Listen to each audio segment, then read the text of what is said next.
Hey guys, welcome back. Old Jack Burton here. We're going to be playing a new historical start game of Crusader Kings 2. We're going to be having a look at the Greyjoy Rebellion. Of course, we're going to be playing as King Balon Greyjoy. Apologies if I've not uploaded that many videos recently. Had a little bit of an issue with the most recent patch, so I would advise that you just be wary of that, at least until they come out with a fix for it. There is a new version of the Game of Thrones mod.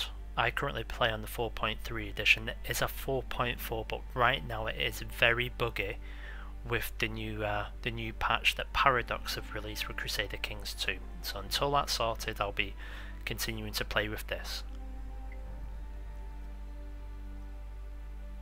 So what we'll try and do is make these episodes 25 to 30 minutes long. If you've got any questions, any suggestions about the series, put it in the comments. Like if you like, dislike if you don't. I'll take all forms of criticism as long as I can do something about it. That's perfect. So without further ado, let's pop in and see if we can become independent. Don't worry about it being a little bit slow there. Anytime I'm rendering video in the background, always does that for some reason. So we'll start with a normal summer. Let's just get a bit of a lay of the land here. So here I am, King Balon. It looks like we've already declared war, which isn't great. Let's see if Robert's got anyone with him yet. No, he hasn't, it's just him. So first things first, let's have a look at, in fact forget that, we need to get allies on board fast. Dawn's too far away. Stormlands, the Tullys, the Vale and the North, they'll all back Robert. So it looks like it's good old Mace here. Minus 21 opinion of me right now. Let's go ahead and send my Master of Coin down. So it's Derek of Saltcliffe. Oh no, not Master of Coin, who am I talking about? Master of Laws. He's going to improve diplomatic relations. In the meantime, let's try and get some people wed. Okay, Willis, arrange marriage. Can't quite do it right now because he's too young. Let's try it again. Betrothal to Asher. They've said yeah, which is great. Let's double up. And Marjorie, we can try and betroth you to Theon.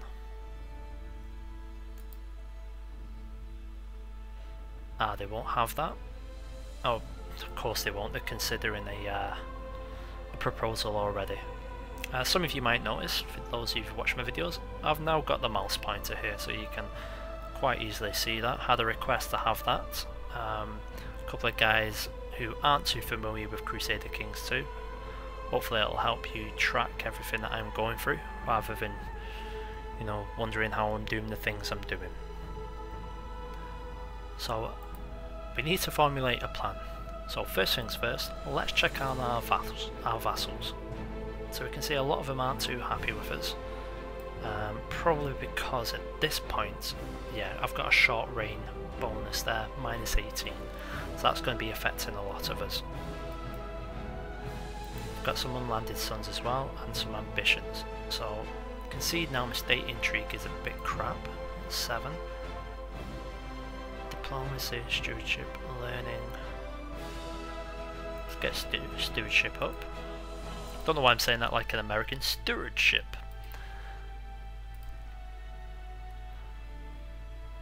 So I haven't explained why I've actually decided to go with a different time scale here. I have been doing a Feast for Crow series, but obviously there might be 1 or 2 spoilers involved for people who are watching the TV show. Hopefully not too many spoilers, because generally I pick the smaller lordships to play as. So let's start this on 2 speed, see what actually happens here. We're exceptional military ruler, that's okay. We'll need that. So I currently hold a claim to a defunct title, so that'll probably be to do with the Iron Islands. Yeah. All hail His Grace, Lord Balon of House Greyjoy, or Balon should I say. King of Salt and Rock, Son of the Sea. Oh, Son of the Sea Wind. Sounded a bit like William Shatner then. Son of the Sea. Lord Reaper of Pike and Protector of the Islands. All hail the King. It's good to be the King. Okay, so Mace Tyrell has accepted the betrothal between Asher and Willis. Okay, that's good.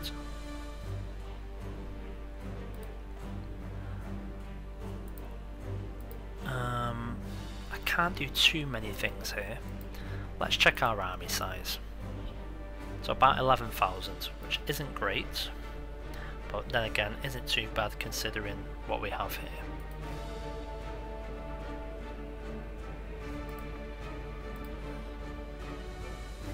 Right, so who's joined him?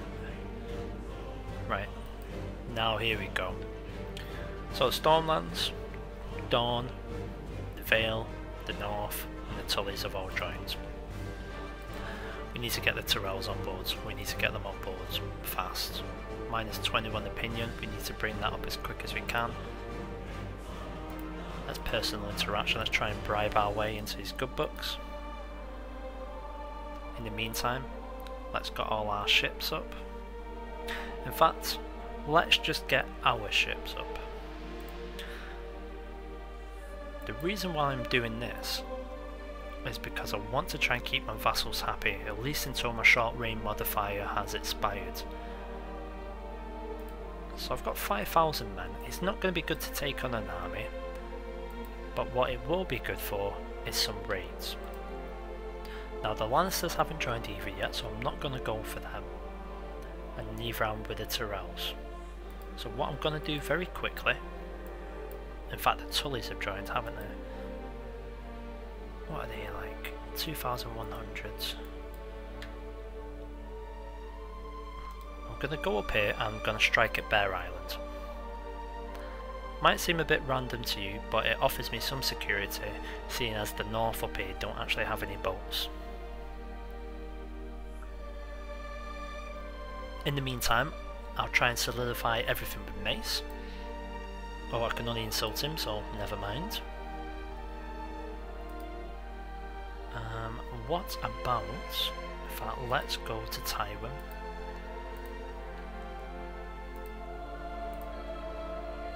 Arrange betrothal, who have I got? No one. Marriage, can't do anything. Oh, there's Geryon. Geryon, for some reason, in the history of the Westeros, Geryon is one of my favourite characters who you never really, he's not in the books, he's only mentioned in fleeting. Essentially, he actually leaves Lannister lands, travels to Ovalaria to try and find the Valyrian sword that was lost. Or have I gotten that backwards?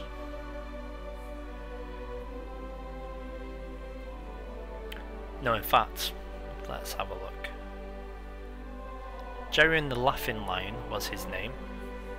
He appears in Tyrion's chapters. He always says he was quite fond of the man. Now, he took the Valyrian sword all the way over to the Targaryens' original homeland, and he's never been seen since. So he's actually lost that.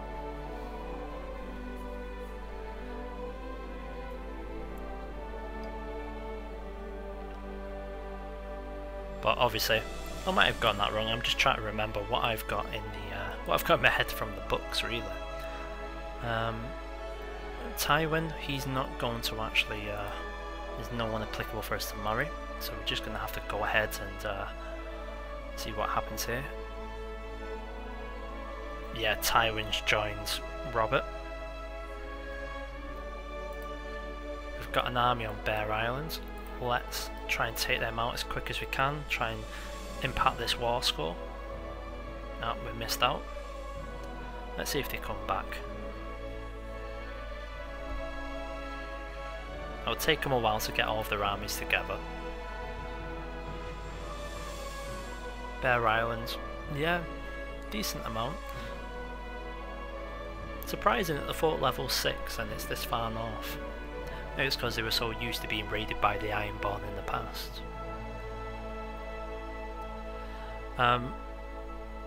I'm still open to how long I run this particular series for. Should it just be while the war goes on until we either win or we lose, or should it be a dynasty thing and see how far the family can get? So we've got pointless plots here. Let's stop that. If you don't stop them when they happen, you end up having so many plots to deal with, it just becomes unmanageable. So it's always good to keep your eye on them as well. I've got an unmarried heir, Roderick. Maybe I should solidify one of my vassals. Gerald the Reaver. Yeah, he's not too good. Let's have a quick look, see who he's got daughter-wise. God, he marries them young. She's 19. She's 17, engaged to a child. That's lovely. That's the Ironborn for you. She's 16. Oh. She's chaste, so what's the point in that? Ingrid. Chaste again. What's going on with these kids?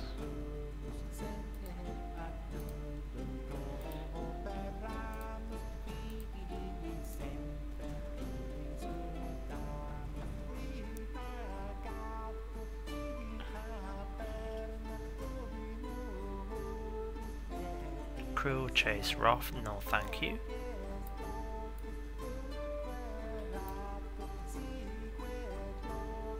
Really want some half decent stats here, just so that any children will have them. Let's have a look. Brilliant commander there, that's looking okay. Trickster, holy warrior, unyielding, diligent, authoritative, humble, arbitrary. We'll take her and it solidifies an alliance. Crow, Spike, Keep. Oh, mine's 300.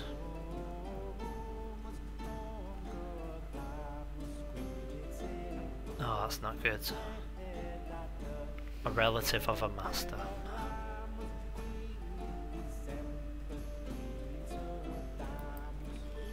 Let's have a look at him. Yeah, he's not really highborn enough. Now we might just have to take the plunge and do one of the good brothers.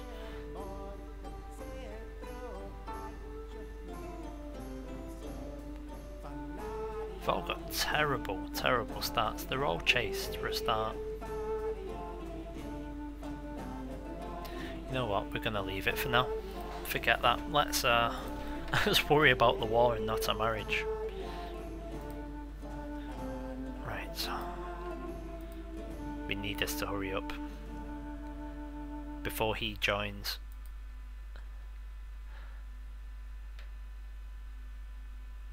So far, War on Bear Island goes well. Yeah, we're starting to get all the messages through that they're taking losses.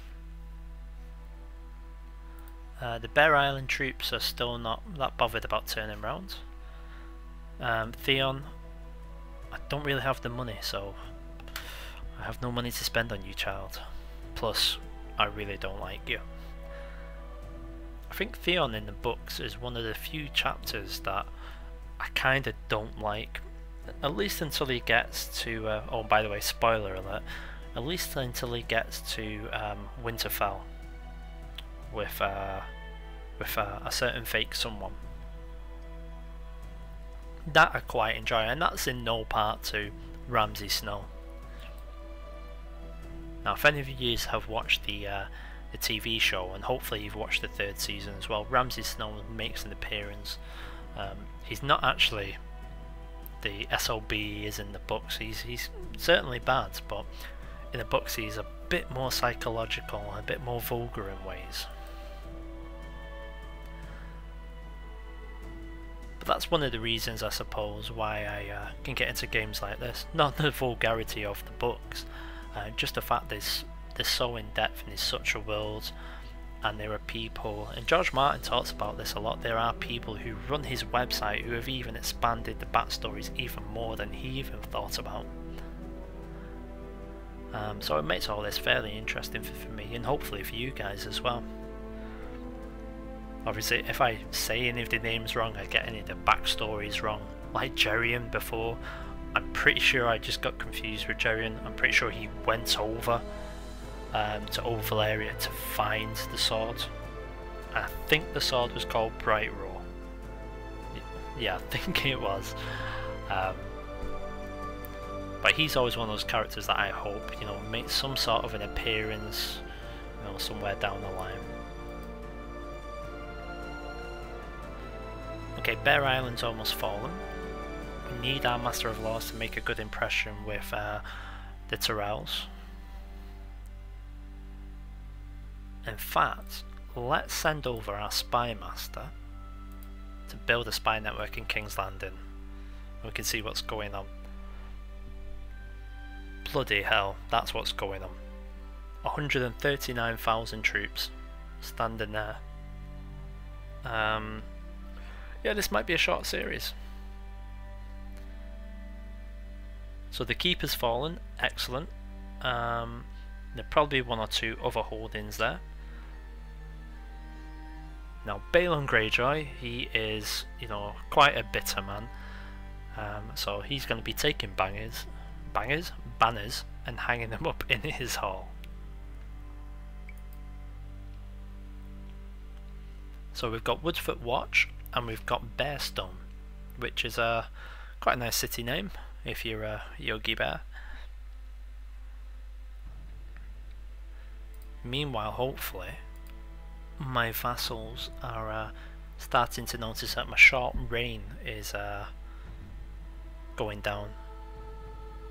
And you can see there, right now it's minus 16, so it is going down ever so slowly. I could do with getting some of these guys on board, but it is difficult, especially because I only actually hold one title. So there's every chance that there could be, if I call up their guys and their guys are, you know, out at war for too long, this could quite easily turn into a rebellion at home. I mean, look at Alan of Orkmont. You know, we just clash. Personality wise, we clash. Euron wants to get married. Okay, we can marry you off, Euron. You can have Erica from marrying a relative. Yep, tough, mate.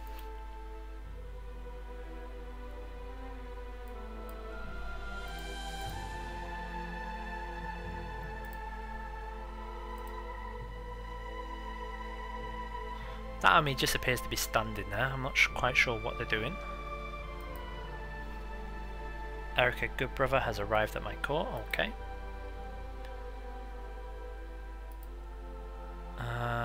Alright, Renly has joined.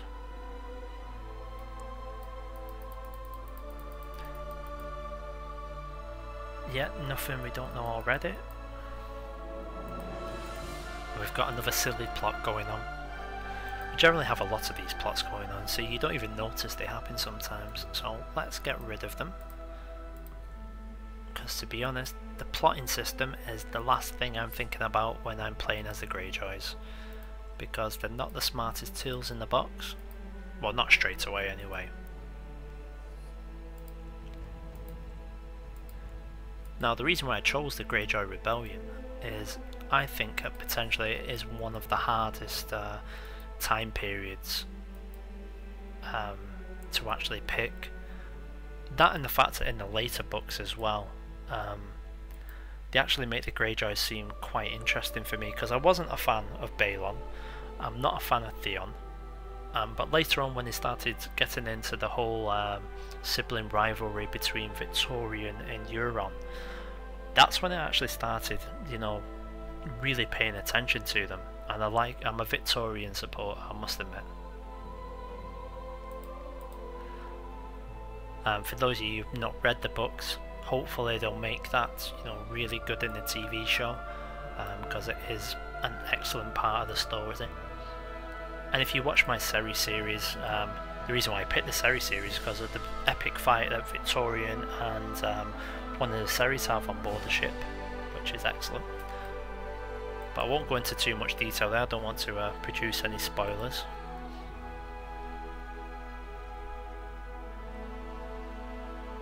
So we had a couple of announcements there, and we'll have a couple more in a minute when Bear Islands actually falls to us.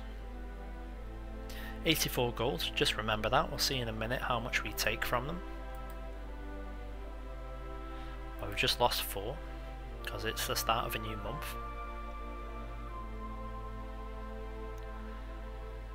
Yeah, Pike's not too bad, mate.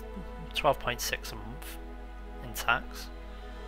There you go, so we make 9 gold. Let's take the banner. And we're just going to attack the city now.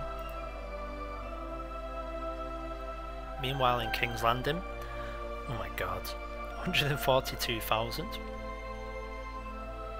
Oh, and Victoria has had a baby called Rhaella, which is a Targaryen name, which is a bit daft.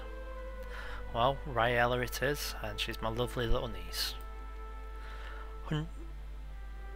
Oh, what's happening here? Esgrid, she wants to kill Euron. Wrong screen. So keep an eye on this army on the right now. 137,000. In a moment that's going to drop. 136. What's happening there? It's because the army is so big, so vast. The supply lines, things like that, can't sustain that amount of men. So they're losing men without even fighting. Which means, pretty much, the further away I am from them, the more men they're going to lose, because if I attack them with my measly force, it's not going to do anything. In the meantime, I've improved my stewardship. So all in all, not too bad, even though the war score is 0. Let's improve learning next.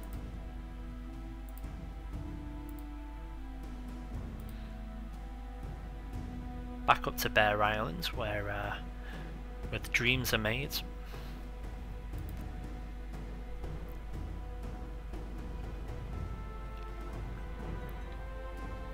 Okay, she stopped scheming, that's great. Oh, declared Pemberton War for Master Aaron's claim on Great Wick. Yeah, is it worthwhile doing that?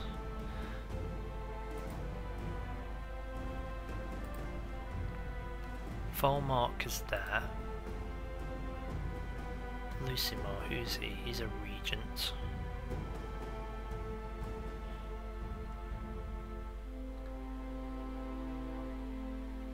I might go for a claim on one of these places. Peloton is defending.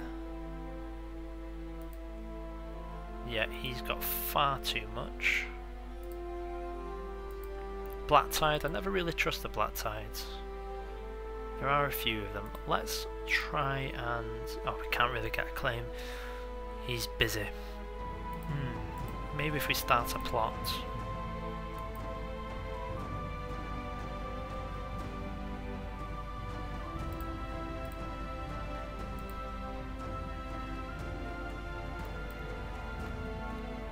Not quite sure, he's only young. Arrange betrothal. What about my niece? Where's she? With little Rhaella.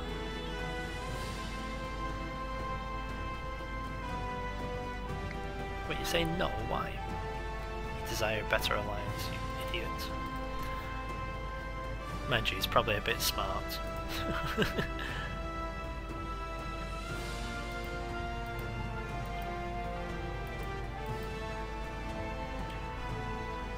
What's with this music right now? This music is like from a 80s sci-fi film.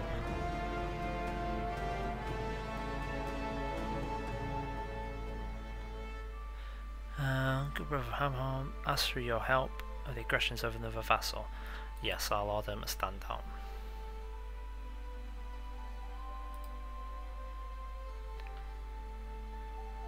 Thank you very much. So they've obeyed, that's averted it, it saved us some people.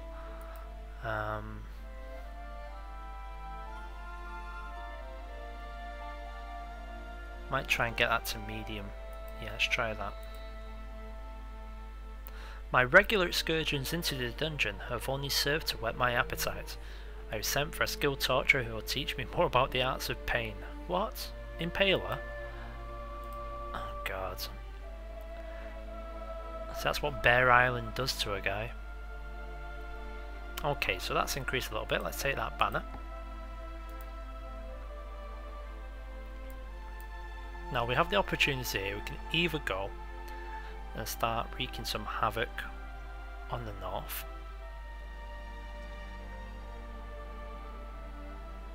I don't think that would be sustainable, so we're not going to do that. Are the Riverlands joined? Let's have a look. They have. Right, we're going to go and attack the Riverlands.